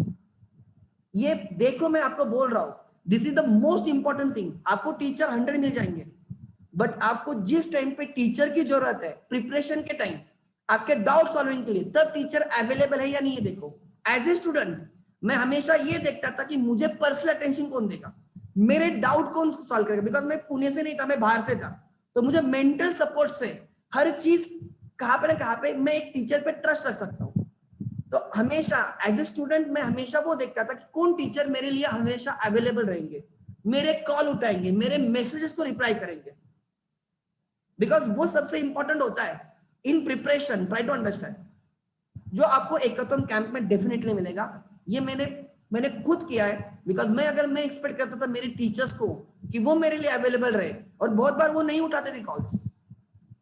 तो मुझे बुरा लगता था यार ये मेरे टीचर्स मेरे डाउट सॉल्व करने के लिए अवेलेबल नहीं, तो क्या फायदा है. तो ये मेरे स्टूडेंट के साथ ना हो, ये मेरी ये मेरा प्रिंसिपल है. And therefore we do address the doubts of the students even at odd hours.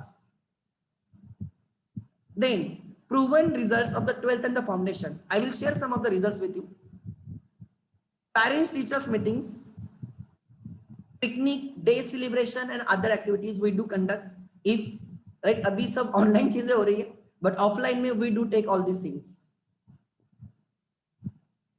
At CA Foundation मैंने बोला 35 to 40% इंस्टीट्यूट का रिजल्ट है. At camp branch the result is 65 to 70%. Recently जब अभी नवंबर के रिजल्ट्स लगे थे I have shared the results with you. वो रिजल्ट्स 2 एग्जाम्स में हुए थे. एग्जाम 2 बार हुई थी, दिसंबर एंड जनवरी में. कोई बच्चों ने दिसंबर में एग्जाम दी थी, कोई बच्चों ने जनवरी में एग्जाम दी थी. मैंने दिसंबर के रिजल्ट्स दिए थे, तब हमारे रिजल्ट्स कुछ तो 57% है. मतलब सब बच्चों ने एग्जाम नहीं दी थी, तब 57% था. सो ऑनलाइन ट्यूशंस लेने के बाद, ऑनलाइन एग्जाम्स लेने के बाद, टेस्ट सीरीज लेने के बाद, उनके मैराथन लेक्चर लेने के बाद, we had given such a handsome result at a hackathon camp. No one declares their actual results. We at a hackathon camp do declare actual results. मेरे पास हर बच्चे का रिजल्ट होता है. So जब मैं बोल रहा हूँ 65 to 70%, that is the actual results.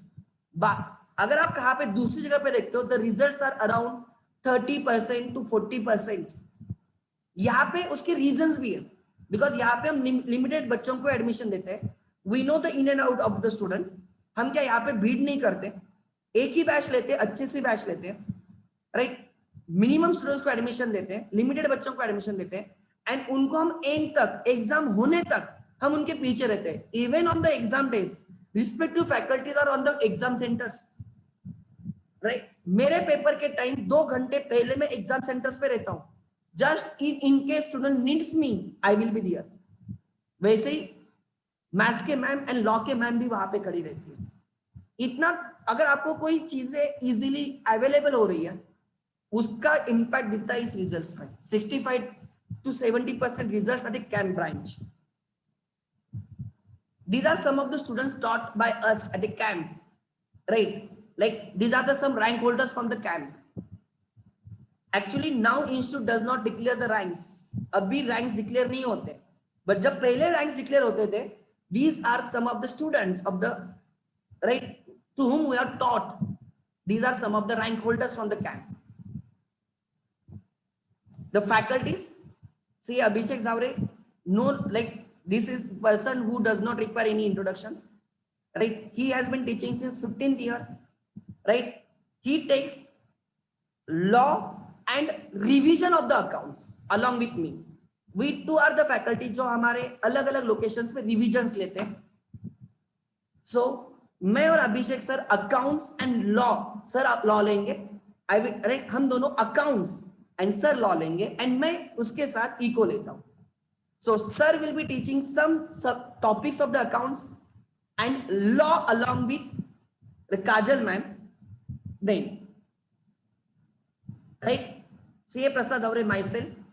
I passed out my CA at the age of 21st. मतलब 21st के पहले, so I say 21st.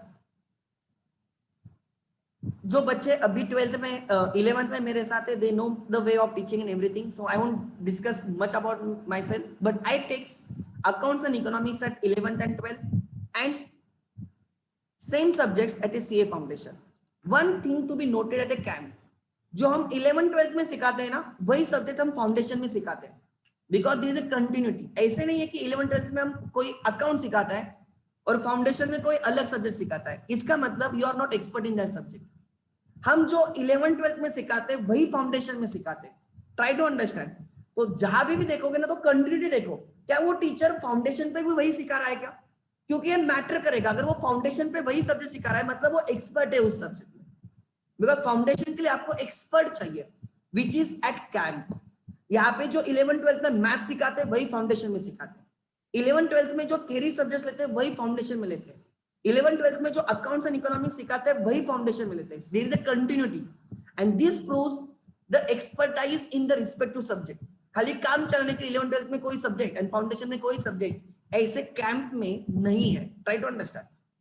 नहीं, professor Mayuri Chede ma'am, right, she is like, she looks after the mathematics, logical reasoning, statistics. A very young faculty, experienced faculty in her subject. Like you can also call, like, she is a magician in mathematics, a student friendly teacher, available for doubt solving, right, at all the time, and one of the leading faculty at a camp branch. Mayuri ma'am. Professor Kajal Dhameja, she is LLB and also company secretary. यहाँ पे update नहीं किया मैंने, right. She is LLB as well as company secretary. She teaches communication chapter, communication part. 40 marks का जो communication है, drafting वगैरह, वो लॉयर नहीं सिखाना चाहिए, ड्राफ्टिंग वगैरह. Try to understand. जो कम्युनिकेशन का 40 मार्क्स का है, she is responsible and she takes contract act and sale of goods act at a foundation law. Along with Abhishek sir, he takes company law and limited liability partnership act. Then, so paper number 2 will be taken by Abhishek sir and Kajal ma'am. Then, so these are the faculties. मैं फिर से बोलूंगा, Abhishek sir takes accounts and law. I takes account and economics, paper 1 and paper 4. मतलब मैं तो ये sure करता हूं कि मेरी पेपर में एग्रीगेट निकले. जो 200 का टेंशन है ना, मेरी पेपर में 80-90 मार्क्स निकले, तो उसमें ही मैं मेरे पेपर में इतना स्ट्रॉन्ग कर देता हूं बच्चों को, सो दैट उनका मैथमेटिक्स एंड लॉ का टेंशन अपने आप कम हो जाए. बिकॉज मेरे पेपर स्कोरिंग है, both accounts as well as economics, तो उसमें मिनिमम 70 तो मार्क्स निकलने चाहिए. उस एंगल से टीचिंग, उस एंगल से प्रैक्टिस ली जाती है. Then Mayuri ma'am will be taking the paper 3. At 12th she takes mathematics and statistics. At foundation she takes mathematics, logical reasoning and statistics. इसका एक फायदा क्या होता है, 12th एंड फाउंडेशन को हम लिंक करते हैं और teaching methodology remains same. 11th 12th के टीचर्स वही सब्जेक्ट अगर फाउंडेशन पे भी सिखाएंगे ना, तो मेथोडोलॉजी रिमेन्स सेम. कंफ्यूजन नहीं होता है. एक कनेक्टिंग, जो कनेक्टिंग पॉइंट्स होते हैं ना, जो डॉट्स कनेक्ट करने होते हैं, वो कैंप में इजीली फील हो जाते हैं, कनेक्ट हो जाते हैं. And CS and LLB, Kajal ma'am takes law and communication part. This is the thing for which we are met. अभी हमारे पास 10 मिनट है. This is almost the last slide. Try to understand batches कैसे होने वाले. हम 12th के batches along with CA foundation after your 12th May के लिए starting from 15th of April, हम 15th अप्रैल से बैच स्टार्ट कर रहे हैं. One batch will be from 15th April, second batch will be from the 15th June. I will recommend you start early, because जितने जल्दी start करोगे, right, success उतना, उसकी प्रोबेबिलिटी उतनी ज्यादा इंक्रीज हो जाती है. सो भले ही आपके 11 के एग्जाम्स नहीं हुए हैं, फिर भी हम 12th स्टार्ट कर रहे हैं, फाउंडेशन स्टार्ट कर रहे हैं, बिकॉज 11 के एग्जाम्स कब होंगे नो वन नोज। कॉलेज कितने सीरियस है यू ओनली नो, मुझे भी बोलने की जरूरत नहीं है, but we are thinking about long term. हमें 12th एंड फाउंडेशन का सोचना है। So we are starting from the 15th of April till your 11th exam. We are taking 2 hours daily foundation and 1 hour daily 12th। हम वही chapter start करेंगे जो आपके लिए इजी भी रहे एंड वो आपके लिए फायदेमंद भी रहे। Try to understand. For your 12th we will give you preparation leave and exam के डेज में हम आपको छुट्टी दे देंगे, बिकॉज 11th की एग्जाम भी सबके लिए इंपॉर्टेंट है। तो ड्यूरिंग योर एग्जाम्स, जो भी आपके जून में एग्जाम्स होंगे, फर्स्ट वीक ऑफ जून में शायद से आपके एग्जाम्स होंगे 11th के, तब आपको उसके पहले कुछ दिन and during your exams you will be having holidays. Then we will again resume from the 15th of June। 15 जून से 31 दिसंबर हम आपके foundation as well as 12th 2 hours daily both, मतलब 4 घंटे के मिनिमम लेक्चर्स होंगे डेली बेसिस पे। Daily बोल रहा हूं, Monday to Saturday, if required on Sundays as well. We never hesitate to take additional lectures at a camp. Try to understand. So 15th जून से 31 दिसंबर 12th प्लस फाउंडेशन चालू रहेगा, राइट। 2 hours daily. मॉर्निंग में lectures होंगे 7 to 11 lectures होंगे। There is a evening batch as well, वो 3 to right 5:30 6:30 तक वो बैच होती है। मैं मॉर्निंग बैच की बात कर रहा हूँ। 7 to 11 डेली बेसिस पे क्लासेस होंगे। फिर 31 दिसंबर को हम फाउंडेशन को पॉज लेंगे and we will shift our focus to the boards. 1 जनवरी से बोर्ड एग्जाम होने तक हम 12th की रिवीजन लेक्चर्स लेते हैं 4 hours पर डे। मतलब हम फाउंडेशन का टाइम 12th के लिए यूज करेंगे, 12th का टाइम तो है ही है। And then after your 12th आपके एग्जाम मुझे लगता है जून में होगी। सो मार्च अप्रैल मई, मार्च में एग्जाम खत्म होगी, April May and some days of June we are taking 7 hours per day your foundation. मतलब ये आपका शेड्यूल रहेगा। हम 15 अप्रैल को स्टार्ट करेंगे ऑलमोस्ट मई एंड तक, फिर हम जून में आपको 12 के एग्जाम 11 के एग्जाम के लिए हॉलीडेज देंगे, फिर हम 15 जून से फिर स्टार्ट करेंगे, right. At that point of time number of hours will increase, because वहां पे प्योर हमारा 12th एंड फाउंडेशन चालू रहेगा। टिल दिसंबर हम फाउंडेशन लेंगे, दिसंबर से हम फाउंडेशन के लिए पॉज लेंगे, we will shift our focus on 12th। Boards के बाद we will shift our entire focus on foundation and जून में या मई में एज द केस में भी हम हमारा एग्जाम्स के लिए अपेयर करेंगे। इसमें आपके वीकली टेस्ट होंगे, आपके रिवीजन लेक्चर्स होंगे, मैराथन लेक्चर्स होंगे, हर कुछ इसमें हो जाएगा। Try to understand. So this is foundation plus 12th batch. जिनको 12th करना है दे कैन डू 12th, जिनको फाउंडेशन करना है फाउंडेशन कर सकते हैं, but generally it is 12th plus foundation बच्चे ज्वाइन करते हैं, because there are many things right which need to be collaborated, which need to be done together. Because timing wise है 7 to 9 फाउंडेशन होता है, 9 to 11 और 11-10 12th होता है on daily basis. Before your 12th हम before your 11th exams हम 12th का एक डेली 1 hour ले रहे हैं, फाउंडेशन हम 2 hours ले रहे हैं। After your 12th we are increasing the number of hours of the 12th as well as foundation. And जैसे मैंने बोला खाली सिखाना काम नहीं है हमारा, बच्चों से वो करवा के लेना भी हमारा काम है। तो सर क्या ऑनलाइन लेक्चर्स होंगे ऑफलाइन लेक्चर्स होंगे? देखो my first preference is always offline, but if lockdown extend होगा तो हम ऑनलाइन लेंगे। बट जैसे हमें परमिशन मिल जाएगी ऑफलाइन लेने के लिए, हम ऑफलाइन भी लेंगे, साइमल्टेनियसली ऑनलाइन भी रहेंगे। जिनको ऑनलाइन अटेंड करना है दे कैन अटेंड ऑनलाइन, जिनको साइमल्टेनियसली ऑफलाइन अटेंड करना है ऑफलाइन भी। मैं पहले बोल रहा हूँ, and we are giving limited admissions for that purpose, because right we don't want to get crowded. हमें सोशल डिस्टेंसिंग के नॉर्म पे हमें फॉलो करने होंगे। सो ट्राई टू अंडरस्टैंड, उसको पकड़ के ही राइट बाद में गवर्नमेंट हमें रिस्ट्रिक्शन देगी, इसलिए हम number of seats we are keeping limited. Then what is the teaching methodology? Pre preparation, हर चैप्टर का पहले प्री प्रिपरेशन होता है। हम कंसेप्ट लेक्चर्स बच्चों के साथ शेयर करते हैं यूट्यूब पे, हम उसके सेशंस लेते हैं, and then we start teaching the main chapter, main subject. फिर क्लासरूम टीचिंग होती है, उसके बाद पोस्ट प्रिपरेशन होता है। जैसे हम फाउंडेशन के एग्जांपल सॉल्व, लाइक 11th के बच्चे जो 11th में, they also solve some of the foundation questions, मतलब हम उनको एक्स्ट्रा एक्सपोजर देते हैं। Post preparation, then there are test and analysis, and then there is a test series at the end, 100 marks की हम टेस्ट सीरीज रखते हैं। सो अगर इतने सारे फेजेस के थ्रू अगर कोई बच्चा सिंसियरली एफर्ट देके काम करता है and under a proper guidance, obviously success is ensured. Then why we prefer Ekatvam camp? Reason is very simple, ये मेरे पर्सनल ऑब्जर्वेशंस है, बिकॉज मैं हमेशा स्टूडेंट के पॉइंट ऑफ व्यू सोचता हूँ। अगर मैं स्टूडेंट होता तो मुझे क्या चीजें चाहिए, and we offer them right to the students at a camp branch, limited admissions given resulting in personal attention. यहाँ पे 11 के बच्चे अगर कोई एब्सेंट होता है तो मैं डायरेक्टली पूछता हूँ, उनको भी पता है ये बच्चा किधर है, बिकॉज अगर बच्चे लिमिटेड रहेंगे तो हमें पता भी होता है कौन आ रहा है कौन जा रहा है, आपको पता नहीं, but back of the end we also trace the attendance. हम पेरेंट्स को इन्फॉर्म भी करते हैं at CA foundation and 12th level. Easily reachable faculty helping students to get out solve, ये सबसे इंपॉर्टेंट चीज है।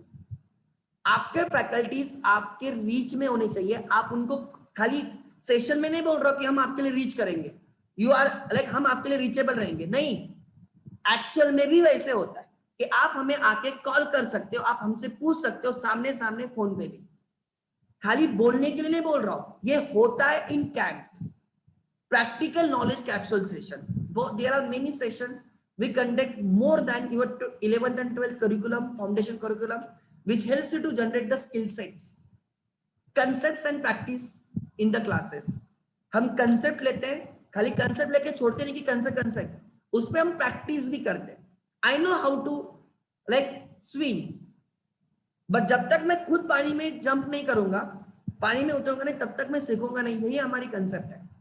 जब खाली कंसेप्ट सिखा के चीजें नहीं होती है, उस कंसेप्ट को कंसोलिडेट करने के लिए उतनी प्रैक्टिस भी होनी चाहिए, उस एंगल से हम लेते हैं।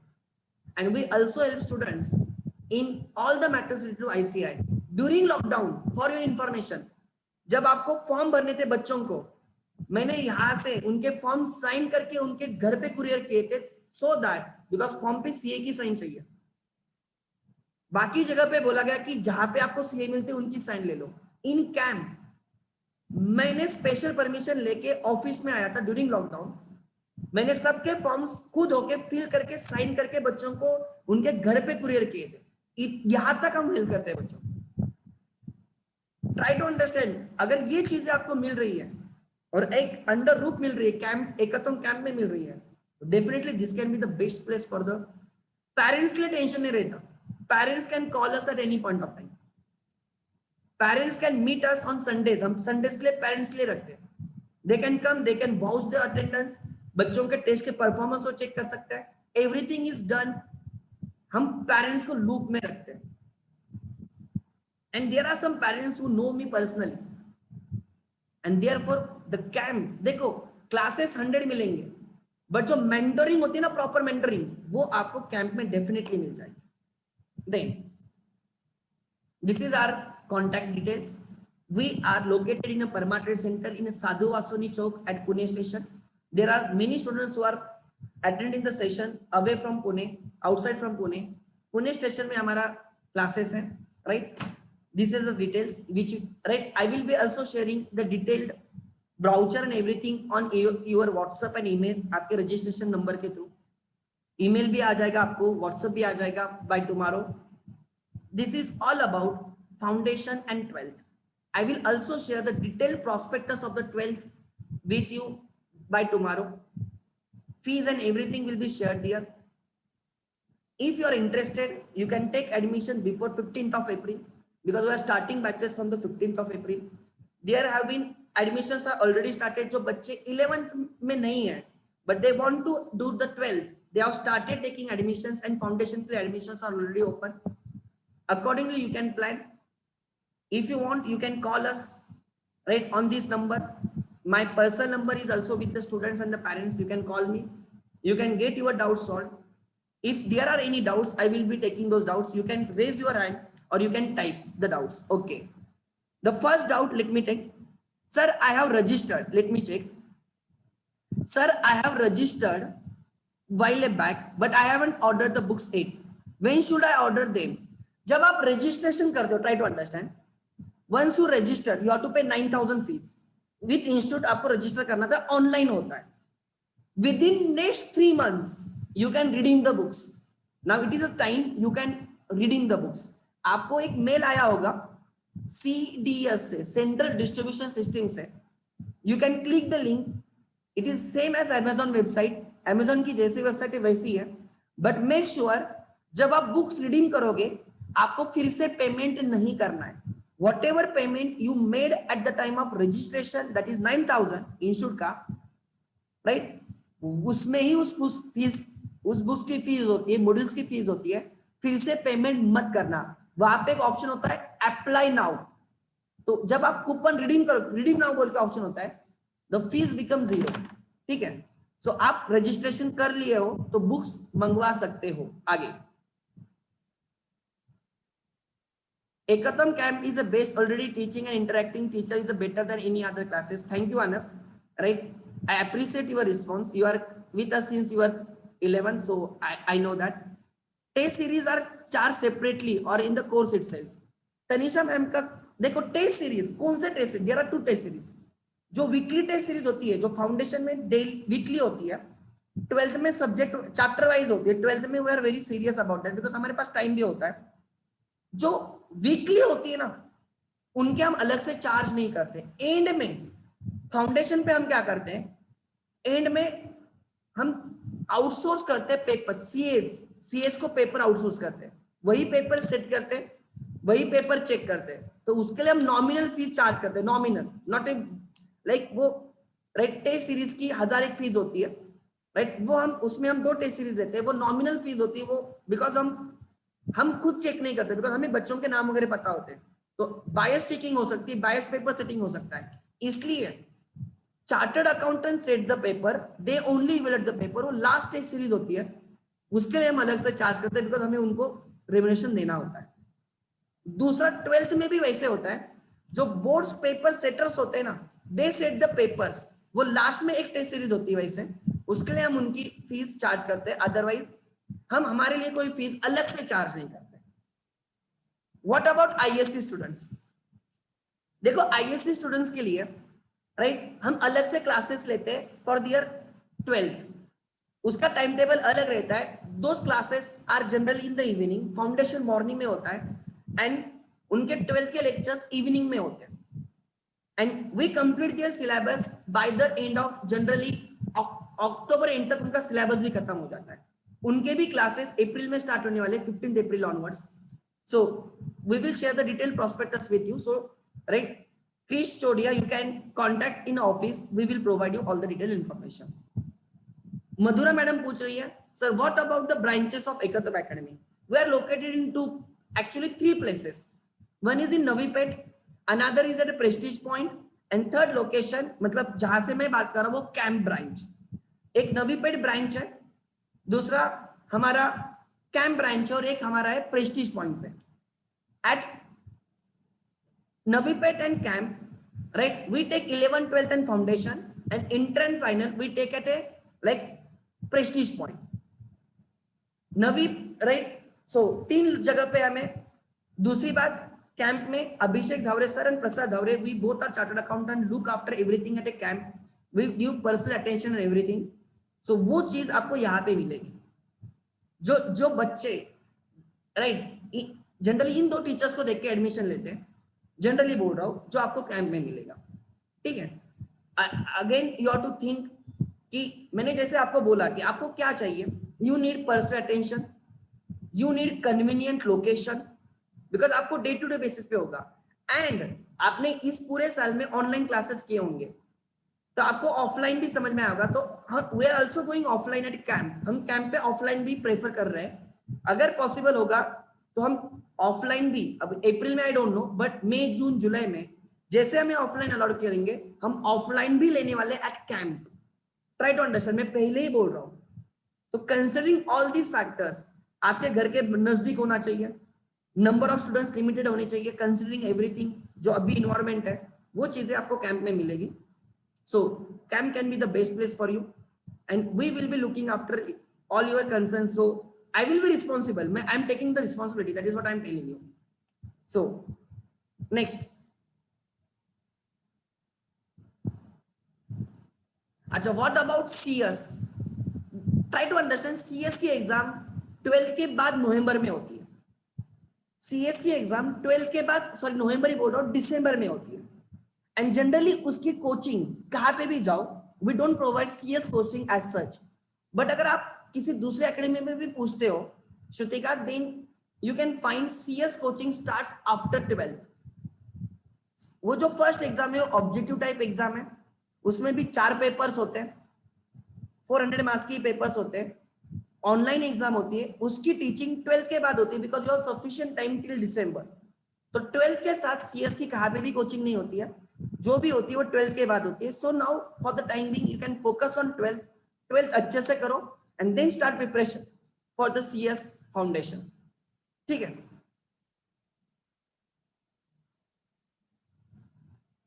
अच्छा, so I think I have address all the answers, जितने भी क्वेश्चन बच्चों ने पूछे. Okay good, yes yes I have answered the, so I am deleting the questions. Okay, any other questions before I end for the day? किसी के questions हैं? अच्छा sir, lectures कैसे रहेंगे? देखो जैसे आज का लेक्चर हुआ, सिमिलर बेसिस पे हमारे लेक्चर्स होते हैं. जो बच्चे नए हैं उनके क्वेश्चंस हैं, फिर वही जो रिकॉर्डिंग होती है वी शेयर द रिकॉर्डिंग. हम यूट्यूब के लिंक्स बच्चों के साथ शेयर करते हैं. हमारा ऐप भी है, फाउंडेशन के लिए हम ऐप के थ्रू लेक्चर शेयर करते हैं. 11th-12th में हम हमारे यूट्यूब के लिंक्स, प्राइवेट लिंक्स होते हैं, उसके थ्रू हम बच्चों के साथ लेक्चर शेयर करते हैं. 11th-12th के लिए जो हम लिखते हैं वो यूज द आईपैड एंड उस डिजिटल ब्लैकबोर्ड कंसेप्ट है. जो भी हम लिखते हैं हम वो बच्चों के साथ शेयर करते हैं आफ्टर द लेक्चर.